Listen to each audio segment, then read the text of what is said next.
வந்து சோபனா மேடம் விட வேறு யாருமே இருக்க முடியாது.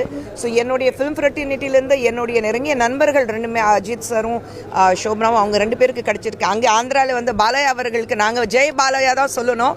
ஏன்னா அவர் வந்து தனிப்பட்ட முறையில் நாங்கள் எல்லாரும் கொண்டாடிட்டு இருக்கோம். அதே மாதிரி கர்நாடகாவில் வந்து அனந்த்நாக் சார் அவங்கள பார்க்கும்போது அவருக்கும் வந்து இந்த மாதிரி ஒரு மிகப்பெரிய அங்கீகாரம் கொடுக்கப்பட்டிருக்கு. ஸோ சினிமா துறையிலேருந்து அவங்க எல்லாருக்கும் இந்த அங்கீகாரம் கொடுக்கப்பட்டிருக்கு.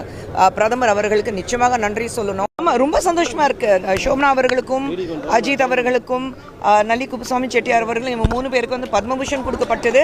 ரொம்ப ரொம்ப சந்தோஷமாக இருக்குது. ஏன்னா அந்த அங்கீகாரம் அவங்களுக்கு ரொம்ப முக்கியமானது. ஏன்னா அந்த அளவுக்கு அஜித்குமார் அவர்கள் இருக்கட்டும், இன்றைக்கி நம்ம தொழில் ரீதியாக இல்லைனா நாங்கள் பட்டுச்சீரைகள் சொல்லும்போது நல்லி குப்புசாமி செட்டியார் சார் அவர் சொல்லும்போது நிச்சயமாக ஒரு மிகப்பெரிய பேர். அதே மாதிரி ஆர்ட் அண்ட் டான்ஸ் அப்படின்னு சொல்லும்போது ஒரு கல்ச்சர் எப்படி ஸ்ப்ரெட் பண்ணணும் அது எல்லாமே